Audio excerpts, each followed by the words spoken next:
Hello YouTuber family, કેમ છો? સૌને ગુડ મોર્નિંગ.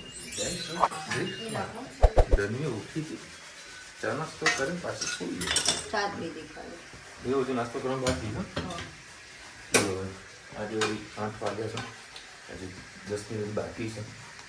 બરાબર, પણ આ લોકોનું રસોડું પૂરું થયું નથી. અમારે કેટલું કામ હોય, તમે જોવો અમે 2 મિનિટ નવરા પડી. હા, એક બધું ગરમા ગરમ રોટલી અને એક બાજુ દાળ ઉકળી રહી છે અને એક બાજુ શાક બની રહ્યું છે.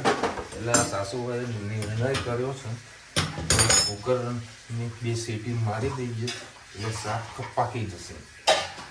બરાબર, એના પકાવવા માટે આવો 2 સીટી આપતા ઇમરજન્સી નકર 10 મિનિટ સિવાય થાય એવું નહીં. એમાં જો બટાકા જો પોલીસ વગર નવા આવી ગયા તો પછી સ્ટોપ થઈ જશે. એટલે બધું ટ્રાન્સપોર્ટ થઈ ગયું છે. ચાલો મસ્ત ટિફિન તૈયારી છે, તો ગરમા ગરમ લઈ જઈએ. હા, ઘરું જ વિચારો તમે જાણો ઘરું જમવાનું નાખો. શિયાળો છે એટલે બાકી લઈ જાઓ તો 5-6 કલાકમાં બગડી જાય. 7 વાગ્યાનું બન્યું હોય, તમે 2 વાગે ખાઓ તો ગરમીના લીધે બગડી જાય. 1:30 વાગે મેળ પડે જમવાનું. પાછું ખાવ તો ફટાફટ 10 મિનિટમાં ખાઈ લેવાનું. કાં તો 1:30 વાગે કાં તો 3 વાગી જાય તો નક્કી ના હોય. ગાડી ઉભા હોતા પેલું ના કહેતો ઊંચો મિલો તો કહેવાય નહીં. ટ્રાન્સપોર્ટ થઈ ગયું છે, હવે એને 2 કુકરની સીટી વાગશી એટલે મારું ટિફિન થઈ જશે રેડી. જય શ્રી કૃષ્ણ સૌને, મારા સવારના રસોડામાં આપનું સ્વાગત છે. આજે બનાવીશું કોબી બટાકાની સબ્જી. 3-4 પરી જેવું તેલ મૂકી દીધું છે, એના અંદર રહી નાખી દીધી. રહી ફૂટી ગઈ છે, એનામાં નાખીશું આપણે લસણ અને લીલા મરચાં, થોડી હિંગ. જે આપણે કોબી બટાકાના શાક સુધારી તે પહેલાં નાખી દઈએ.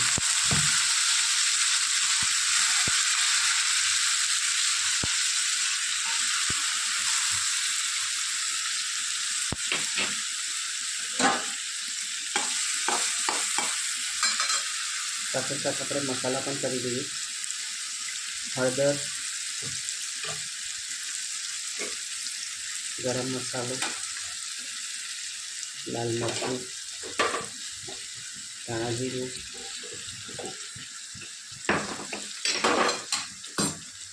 સ્વાદ અનુસાર મીઠું. સરસ બધું આપણે મિક્સ કરી લઈએ.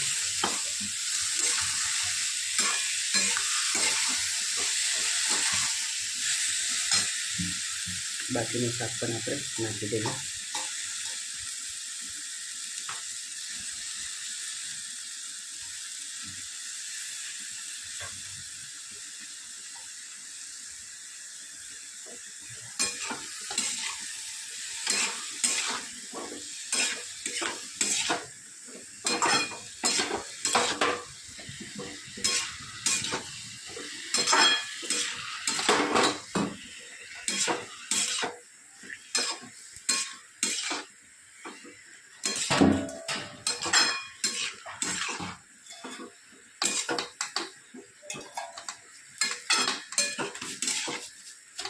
સરસ આપણું શાક મિક્સ થઈ ગયું છે. 2 મિનિટ એને રહેવા દઈએ.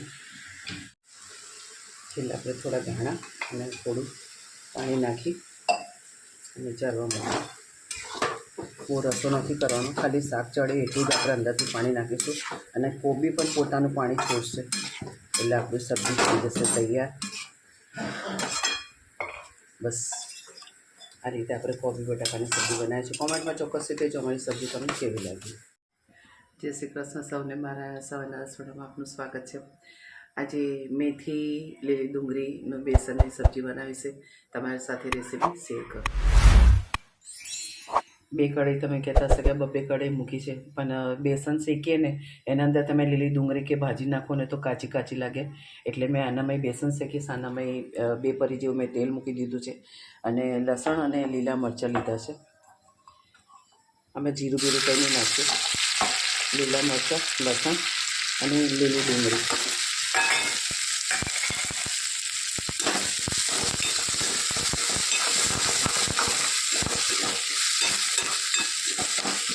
સરસ આપણે એને શીખી લઈએ એટલે જે એનો કાચો ભાગ છે એ નીકળી જાય.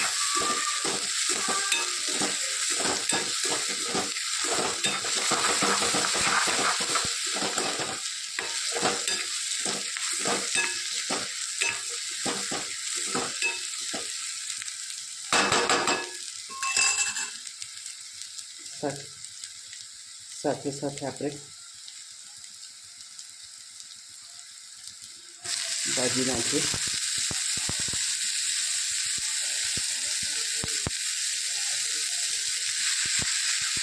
ગેસ થોડો ધીરો કરી દઈએ.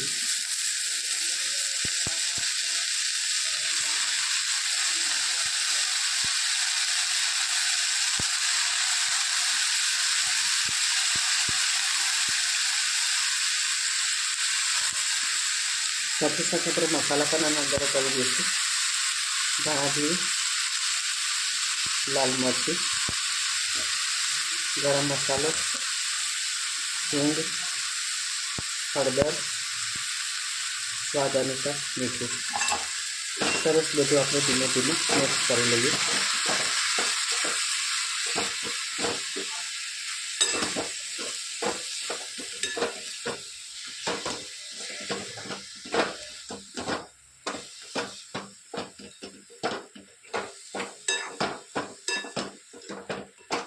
આપણે બધા મસાલા મીઠું બધું આના અંદર જ કરી લીધું છે. બસ આપણે એને ધીમા તાપે એને ચડવા દઈએ.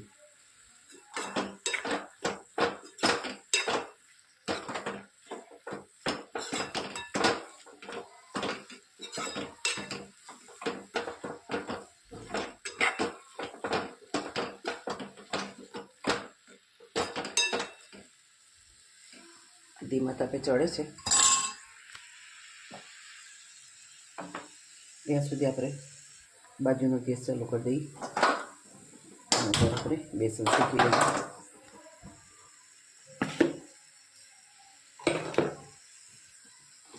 જેટલા જણા માટે આપણે ખાવાનું એ પ્રમાણે આપણે બેસન અંદર નાખીશું. બસ આટલું બેસન બહુ જ થઈ ગયું. એને આપણે સરસ ધીમા તાપે શેકી લઈએ. અને બાજુમાં ગરમ પાણી પણ આપણે મૂકી દીધું છે. એને એકદમ હરી સુગંધ આવે ત્યાં સુધી ધીમા તાપે એને શેકી લઈએ. જોઈ શકો છો બેસન સરસ એકદમ હલકો સરસ શેકાઈ ગયો છે અને તેલ પણ સરસ એવું છૂટું પડી ગયું છે. અને આપણે મેથીની ભાજી અને લીલી ડુંગળી પણ મસ્ત શેકાઈ ગઈ છે. જે આપણે અત્યારે ગરમ પાણી કર્યું હતું એ અંદર આપણે નાખી અને થોડું કરી આનાથી હલાવીશું.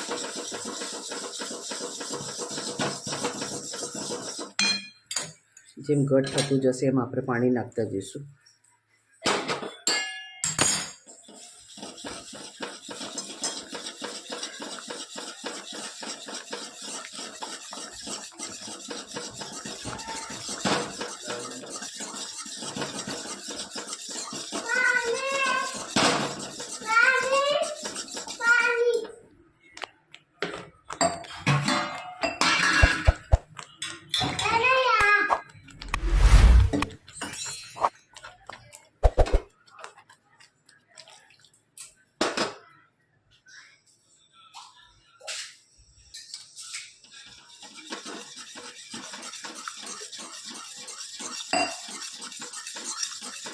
પછી પાણીની જરૂર પડશે. વિસ્કરની મદદથી આ તમે હલાવશો તો ગાંઠા બિલકુલ પણ નહીં પડે. અને ગરમ પાણી નાખશો તો એકદમ સોફ્ટ અને એકદમ ચીકણું તમારે બેસન સરસ એકદમ મુલાયમ થઈ જશે. લાવ ગ્લાસ. હજી પાણીની જરૂર પડશે.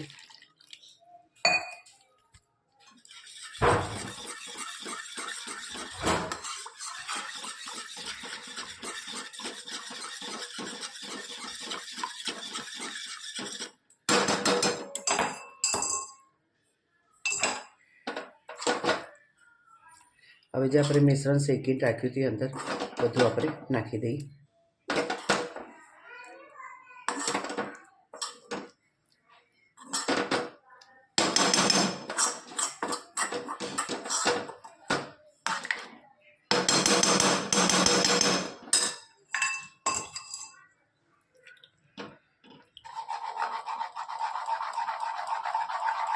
આ રીતે ગોલ ગોલ ફેરવીશું એટલે સરસ બધું મિશ્રણ મિક્સ થઈ જશે.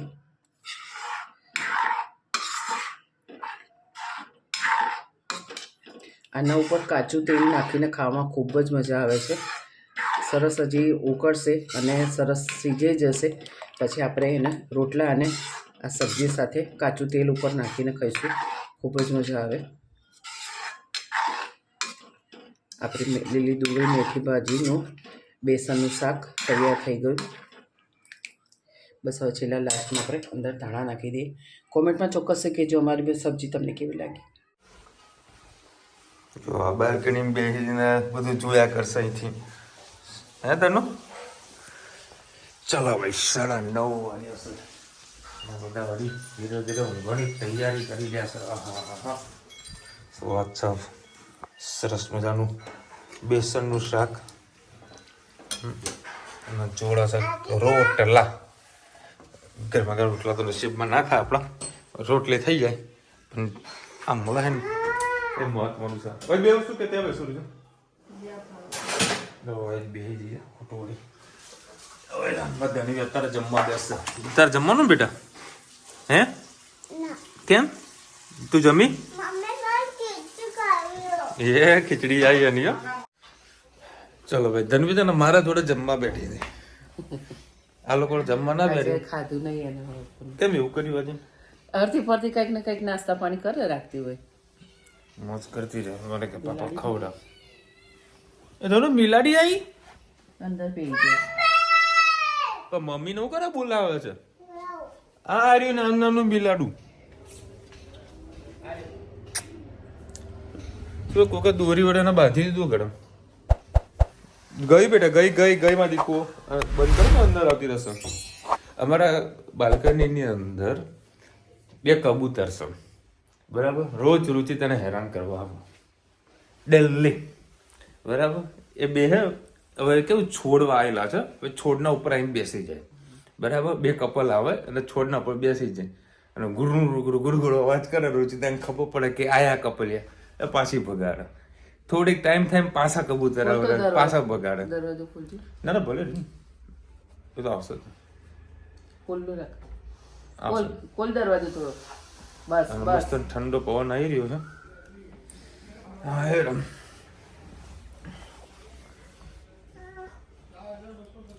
ઈલાબેન બીજા વિડીયો છોડાય પણ વિશાલભાઈનો વિડીયો જોવાનું ચૂકતા નથી. ખાસ કરીને તમારી રેસીપી. અચ્છા પરિણામે thank you so much. Gayatriben લખી રહ્યા વિશાલભાઈ વ્લોગમાં કંઈક નવું લાવો તો મજા આવે. 100% ગાયત્રીબેન ના મમ્મી સાસુ વહુને તમે કહો તો કંઈક નવું લાવે બરાબર. વળી તમને ખબર છે શેડ્યુલ થોડું ટાઈટ થઈ રહ્યું હોય એટલે બીજે કન્ટેન્ટમાં ફોકસ નહીં થઈ શકતો. પણ આ લોકોને તમે ખાસ કહેજો તો આ લોકો કંઈક નવું લાવે. કુમુદભાઈ લખી રહ્યા છે અમે મહેસાણા છીએ પણ મારા બાળકોને ઢોકળીનું શાક બહુ જ ભાવે છે. પેટ ભરીને ખાય છે. તો આવતા રહો કુમુદબેન. હે આપણા ઘેર આવતા રહો. મસ્ત ઢોકળીનું શાક મમ્મીઓ તો હાલતા ચાલતા ઢોકળી શાક બનાવ્યા કરે છે. ભાઈ અમારે ત્યાં કચ્છમાં બહુ જ ઠંડી છે. તમારે ત્યાં આગળ તો અત્યારે સફેદ રણ થઈ ગયું છે ને. હા ઘણા બધા લોકો વિડીયો હું જોઉં છું સફેદ રણના. ગઈ સાલ અમારે જવાનો પ્રોગ્રામ હતો પણ વળી ના થયું. પ્રોગ્રામમાં મસ્ત સેટ થાય પણ સેટિંગ નહીં થતું. જય સ્વામિનારાયણ રવિ સભા મંદિરે ગયા હતા. આઈ થિંક હેજ જાય છે. હું તો નથી જઈ શકતો બરાબર પણ હેજ જાય છે દર રવિવારે રવિ સભામાં. અને ધનવી પણ સ્કૂલે જાય છે. ધનવી સ્કૂલે જાય છે ને તું? કઈ સ્કૂલમાં જાય એને ખબર નહીં પણ જાય ખરા રે બરાબર. અને શું લઈ જાય નાસ્તો સ્કૂલમાં? મમરા અને પછી બીજું બિસ્કિટ. અને શું લખાવો તને ત્યાં આગળ? એકો. બોલો કહે ઘરની બહાર જતી નહીં અને કે સ્કૂલમાં જઉં છું.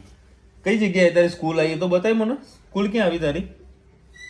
હેતભાઈની સ્કૂલે. હા એનું આઈ કાર્ડ પહેરી લેશે પછી એની બુક બધું લઈ લેશે જાતે લખવાનું ચાલુ કરી દેશે. કાલ તો ડ્રોઈંગ કરવાનું બી ચાલુ કરી નાખ્યું હતું. ભાઈ રુચિતા પૂછ્યા ડ્રોઈંગ કોને કર્યું તું હેતે બરાબર. ધનવી આયા કે મેં કર્યું. ગજબ છે ને. ચાલુ ગાડી એ સીધું કહી જ દેવું કે મેં કર્યું એમ. હે ચલો મળીશું નવા વિડીયો સાથે નવા મોજ મસ્તીની સાથે. ત્યાં સુધી અમને પૂરો જય હિન્દ ભારત માતા કી જય. અને વિડીયો ગમે તો ફટાફટ લાઈક કરો શેર કરો સબસ્ક્રાઇબ કરવાનું ભૂલતા નહીં. રાધે રાધે.